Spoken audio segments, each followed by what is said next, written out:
오늘 우리에게 주신 하나님의 말씀은 신약성경 마태복음 7장 1절에서 12절까지 말씀입니다.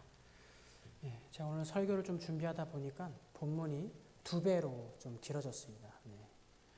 그만큼 하나님의 말씀들을 좀 포괄적으로 보기 위함이니까 이해해 주시기 바랍니다. 하나님의 말씀 마태복음 7장 1절에서 12절까지의 말씀을 우리가 한 절씩 교독하도록 하겠습니다. 비판을 받지 아니하려거든 비판하지 말라.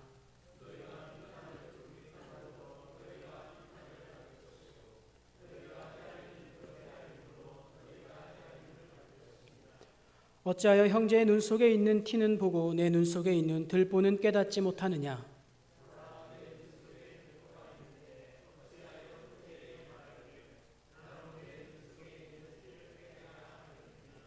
외식하는 자여, 먼저 내 눈 속에서 들보를 빼어라.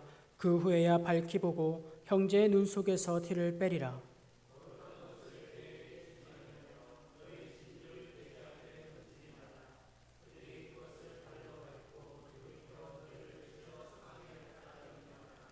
구하라, 그리하면 너희에게 주실 것이요. 찾으라, 그리하면 찾아낼 것이요. 문을 두드리라, 그리하면 너희에게 열릴 것이니.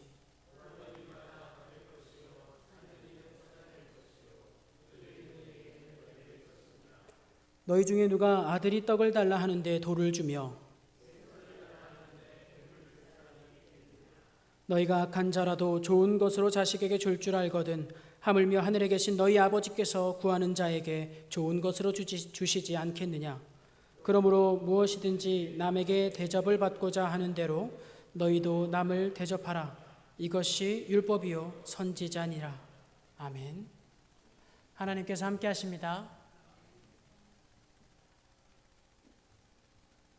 오늘 우리가 함께 본 본문은 총 3가지 주제를 다루고 있습니다. 먼저 1절에서 6절까지의 내용은 비판에 대한 내용입니다. 비판을 받지 않으려면 어떻게 행동해야 하는가에 대한 이야기가 나와 있죠. 그리고 나서 7절에서 11절을 보면 우리가 꽤나 잘 알고 있는 다소 유명하다고 볼 수 있는 구절이 나타납니다. 구하면 또 얻어낼 것이고 찾으면 찾아낼 것이고 두드리면 열릴 것이라는 말씀이죠. 이것은 예수님께서 기도에 대한 이야기를 말씀하시면서 이야기를 한 것입니다. 마지막 12절은 누군가를 대접하는 것에 대한 이야기가 나옵니다. 이렇게 3가지 주제, 비판, 기도, 대접하는 것에 대한 이 각기 다른 주제는 다소 표면적으로 서로 연결하기가 쉽지는 않습니다.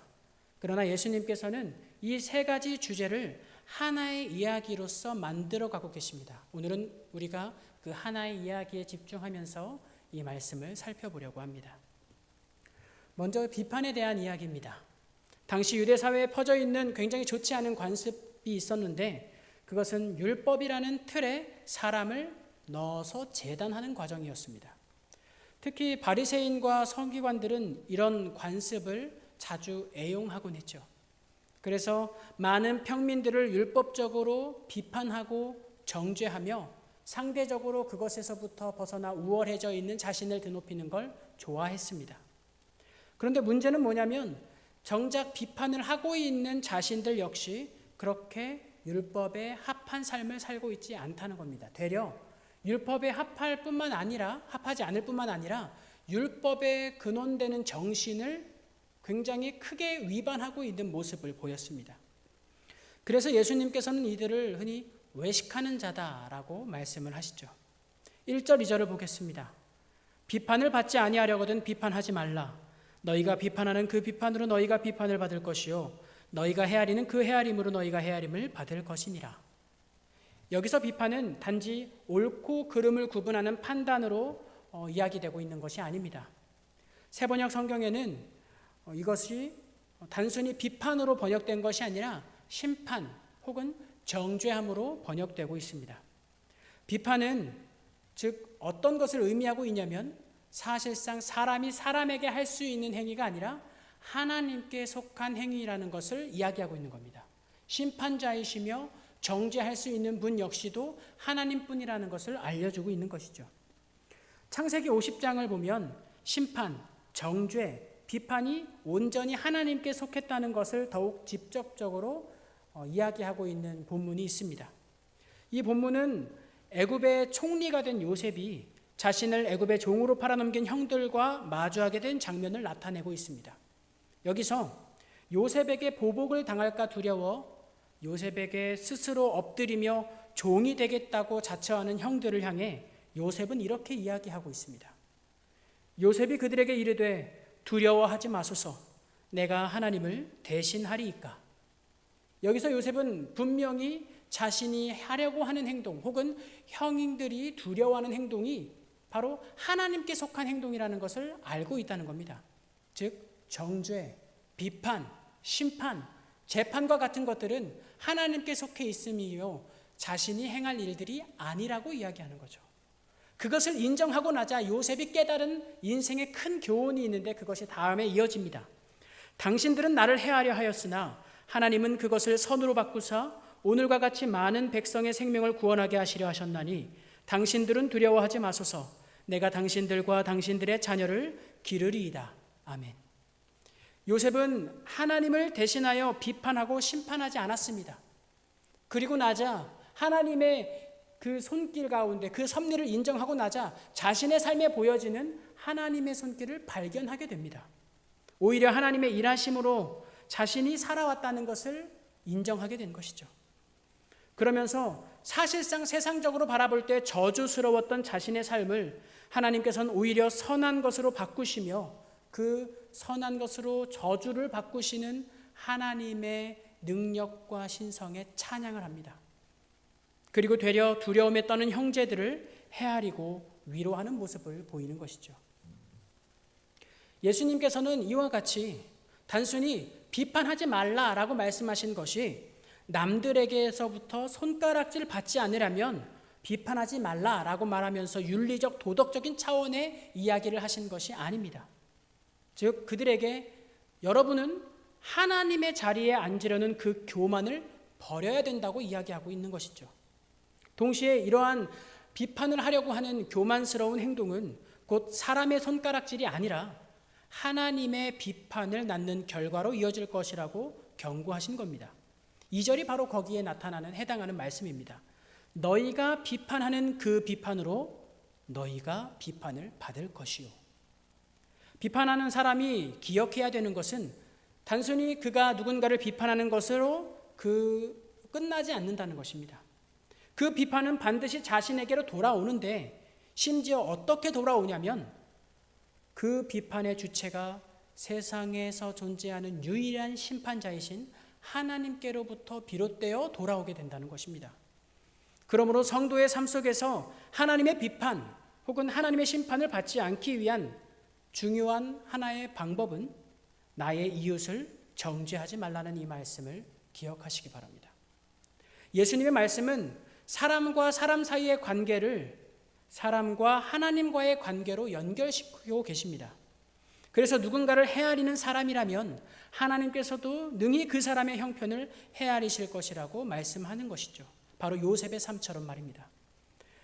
예수님께서는 비판을 교만과 연결시키고 계시며 헤아림을 하나님의 손길과 뜻으로 연결시켜 이웃을 향한 선한 관심을 품는 것이 하나님의 뜻에 합당한 성도들의 삶의 모습이라고 알려주고 계셨습니다. 그리고 나서 기도에 대한 교훈으로 넘어가시죠. 이제 7절에서 11절은 기도와 관련된 교훈입니다. 구하라 그리하면 너희에게 주실 것이요 찾으라 그리하면 찾아낼 것이요 문을 두드리라 그리하면 너희에게 열릴 것이니 구하는 이마다 받을 것이요 찾는 이는 찾아낼 것이요 두드리는 이에게는 열릴 것이니라. 아멘. 우리는 여기까지의 말씀을 잘 기억하고 있습니다. 구하라, 찾으라, 두드리라 라는 것은 모두 사람이 하는 행위, 즉 동사로서 이루어져 있습니다. 그래서 우리는 이 기도라는 것이 우리의 열심을 통해서 하나님께서 나의 소원을 이루어 주실 것이라는 어떤 하나의 공식화된 모습으로 오해를 하게 될 가능성이 높습니다. 우리가 구하고 찾고 두드리라고 성경에 나와 있었으니까 말이죠. 그러나 이 구절은 사실 기도에 대한 열심에 대한 본문이라기보다는 물론 기도는 열심히 해야 되는 것이지만 기도의 열심에 해당하는 본문이 아니라 기도를 하는 우리는 누구이며 우리의 기도를 받으시고 응답하시는 그분은 누구인가에 대해 초점이 맞추어져 있는 겁니다. 그러므로 7절, 10절에 대한 7절에서 8절, 9절에 대한 내용이 아니라 그 이후 그 주체와 객체가 누구인지에 대한 내용이 우리에게 좀 더 중요하게 여겨져야 된다는 겁니다. 그 말씀을 한번 보면 이렇습니다. 너희 중에 누가 아들이 떡을 달라 하는데 돌을 주며 생선을 달라 하는데 뱀을 줄 사람이 있겠느냐? 너희가 악한 자라도 좋은 것으로 자식에게 줄 줄 알거든 하물며 하늘에 계신 너희 아버지께서 구하는 자에게 좋은 것으로 주시지 않겠느냐? 여기서 우리는 그 주인공들을 살펴볼 수가 있습니다. 기도를 하는 사람을 어떻게 표현하고 있죠? 아들, 자녀로 표현하고 있습니다. 그러면 그 기도를 받고 응답하시는 분을 누구로 표현합니까? 하늘에 계신 우리 아버지라고 표현을 하고 있습니다. 즉, 기도라는 건 우리가 자녀가 되어 아버지 되신 하나님께 요청하고 나아가는 모습이다라고 알려주고 있는 것이죠. 먼저 이 구절은 우리의 필요를 채워주시는 분이 바로 우리를 만드시고 다스리시는 전지전능하신 하나님이심을 믿어야 한다라는 것을 전제로 하고 있습니다. 그러니 우리가 구할 수 있는 이유도 찾을 수 있는 이유도 두드릴 수 있는 이유도 우리에게 그것을 주시는 분이 만물을 다스리는 분이시기 때문에 가능한 것입니다. 너무나 잘 알고 있는 단순한 진리이죠. 그러나 너무나 당연하기에 가장 쉽게 우리가 놓치고 있는 부분일지도 모릅니다. 우리가 어떤 어려움을 맞닥뜨릴 때에 우리가 대개 우선적인 반응으로서 이야기하는 것은 그 일을 해결할 만한 어떤 방법이나 사람을 찾는 것 혹은 도구를 찾는 것 또는 세상에서 지혜를 찾아서 여기저기 알아보고 돌아다니는 것을 먼저 우선적으로 행합니다. 실상 우리는 우리의 필요를 채워주시는 분이 사람에게 혹은 물건에게 도구에게 있지 않다는 것을 알매도 불구하고 하나님께 온전히 우리의 필요를 채우심을 하나님께서 온전히 우리의 필요를 채우시는 분이라는 것을 알매도 불구하고 이것을 망각한 채 삶을 살아가고 있다는 것입니다. 그러므로 우리가 이 말씀을 통해서 우리가 우리 삶 속에서 하나님을 진정 우리의 아버지이시며 전지전능하신 분이심을 인지하고 살아가고 있는지 돌아봐야 한다는 겁니다. 또한 기도에 대한 말씀은 우리의 필요를 담대히 구할 수 있는 이유가 어디에 있는지도 알려줍니다. 우리가 이렇게 담대하게 하나님 앞에 나아가서 대뜸 우리의 여러 가지 요구들 혹은 구할 것들을 말해도 되는 이유로서 이렇게 이야기하고 있습니다. 그분은 우리의 아버지시기 때문이다 라고요. 진정한 아버지시라면 떡을 달라고 하는 이들에게 돌을 주고 생선을 달라고 하는 아들에게 뱀을 주지 않는다는 겁니다. 악한 사람도 그러할진데 하물며 선하신 하늘에 계신 우리 아버지는 어떠하랴라고 되묻고 있는 것이죠. 심지어 주님께서는 우리에게 어떤 방식으로 우리의 필요를 채워주시는가에 대해서도 설명하고 있습니다. 그것은 그분은 구하는 자에게 아들이 아버지께 구할 때에 단순히 아들이 원하는 것으로 주는 것이 아니라 그가 원하는 것보다 실상 더 좋은 것으로 주신다고 합니다. 여기서 좋은 것, 11절에서 나타나는 이 좋은 것과 병행 구절을 이루는 누가복음 11장 13절에는 이 좋은 것이 성령으로 나타나 있습니다. 그럼 우리는 이런 질문을 할 수 있죠. 아니 왜 달라고 하는 건 안 주고 하나님 생각하기에 좋은 것으로 우리에게 주시려고 합니까? 제가 필요한 건 하나님이 주시려는 게 아니라 제가 요구한 것입니다 라고 우리는 마땅히 불만을 품을 수 있겠죠. 뭐 입 밖으로 내진 않지만 우리 마음속으로 한 번씩 그런 생각을 하고 있지 않습니까? 왜 그러느냐에 대한 이유는 굉장히 간단합니다. 그분이 우리 아버지이시기 때문이죠. 아버지이기 때문에 자녀가 달라는 대로 줄 수 없는 것입니다.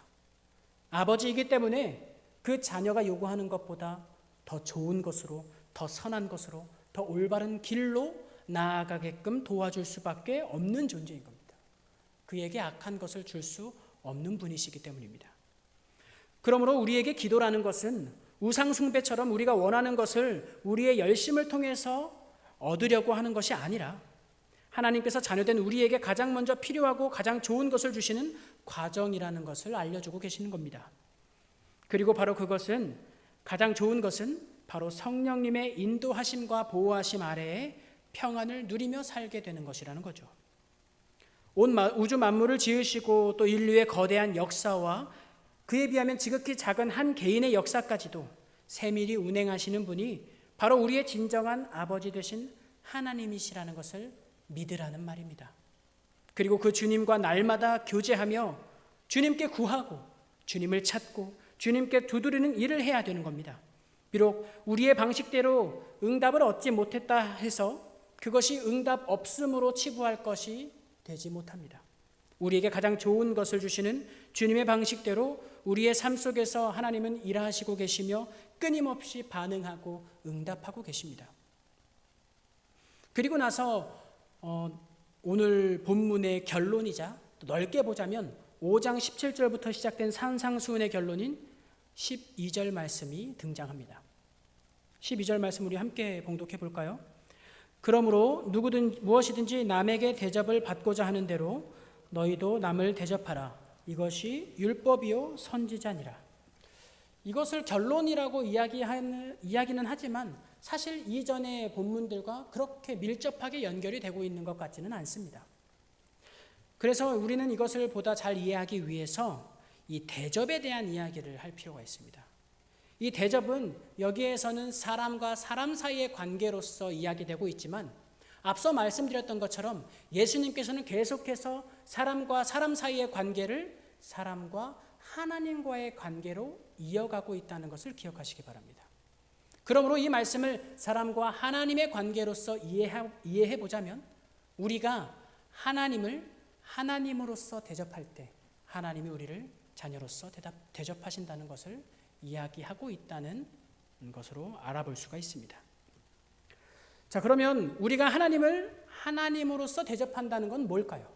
그건 하나님을 아버지로 대접한다는 겁니다. 이것이 기도와 이어지고 있죠. 기도가 우리가 자녀로서 아버지께 나아가는 것이라고 이야기된다면 대접이라는 건 우리가 자녀로서 하나님을 아버지로 인정하고 삼아야 된다는 것입니다.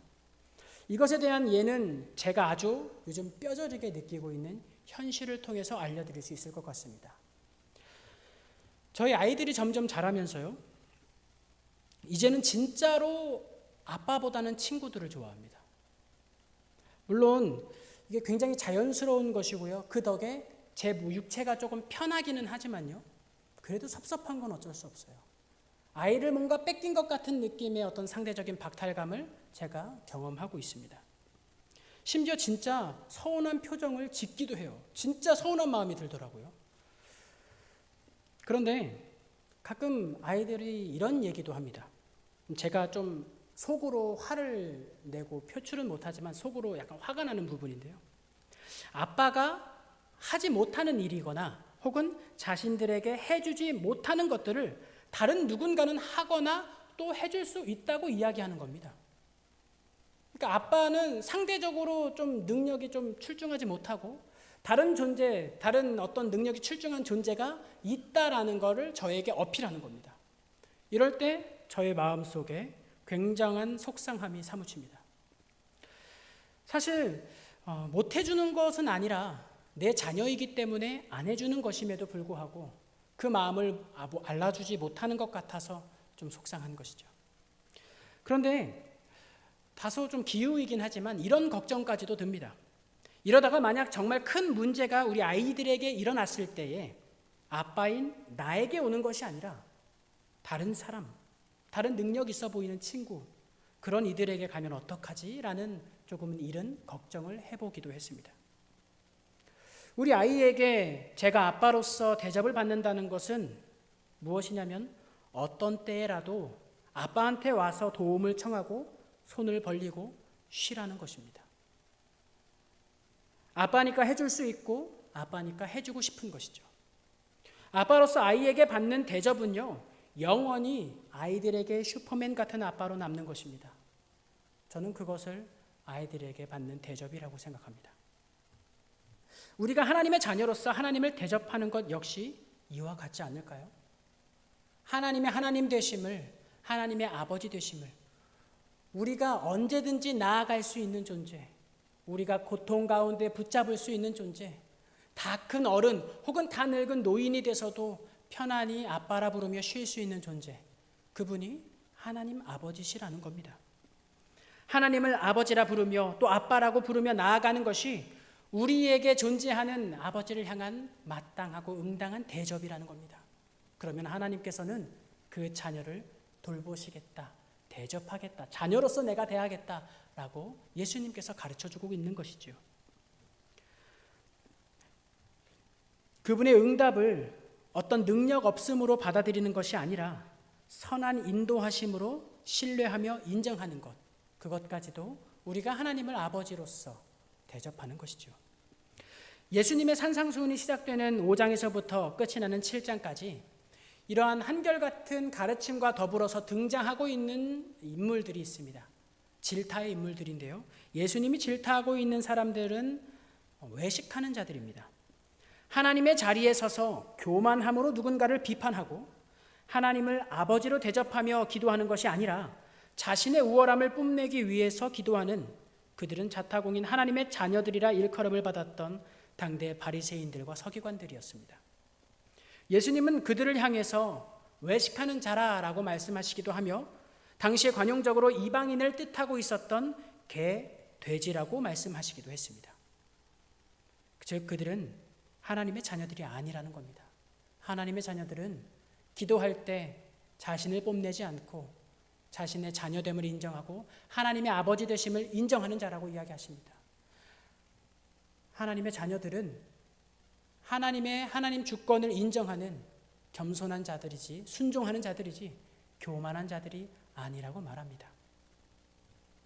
예수님은 그런 질타의 대상들을 향해 하나님의 하나님됨을 인정하라고 말씀하시며 하나님 앞에서 자녀로서의 삶을 살아가라고 말씀하고 계십니다. 이러한 오늘의 본문의 말씀을 바라보면서 우리는 우리의 삶을 돌아볼 수 있기를 바랍니다. 여러분들의 삶은 어떻습니까? 아버지라고 말은 하지만 하나님을 아버지로서 대하며 혹은 아버지로서 인정하며 살아가고 있습니까? 이 땅의 아버지들과는 달리 흠이 없고 실수가 없으시며 온전히 선하신 하늘의 아버지를 신뢰하지 않거나 혹은 능력이 없으신 분으로 생각하지는 않으십니까? 아니면 하나님께서는 이런 부분은 해결할 수 없으셔라고 우리 마음속에 한편으로 생각하고 있지는 않습니까? 우리의 신앙이 여기에 줄곧 등장하는 외식하는 자의 것들과 이어지고 있지는 않습니까? 오늘 우리는 이 말씀들을 사람들 사이의 관계가 아니라 하나님과 나 사이의 관계의 말씀임을 기억할 수 있기를 바랍니다. 이 짧은 기도의 시간에 우리에게 허락하신 아버지와 자녀의 관계가 회복이 일어나는 시간이 되기를 바랍니다. 오늘 우리가 함께 잠시 기도할 텐데요. 이 시간 기도할 때 우리의 삶의 모든 것을 아시고 우리에게 가장 좋은 것으로 아낌없이 부어주시는 우리 아버지께 여러분들은 자녀가 되어 온전히 나아가시기 바랍니다. 여러분들의 삶에 부끄러운 것들도 상관없습니다. 여러분들의 삶에 이기적인 것들도 상관없습니다. 하나님께서 그것들을 되려 선한 것으로 이끌어 주실 것이며 그것들을 통하여 더욱 선한 길로 우리를 나아가게 하실 것입니다. 이것을 신뢰하며 아버지께로 나아가는 기도를 한 5분 정도 함께 드리도록 하겠습니다.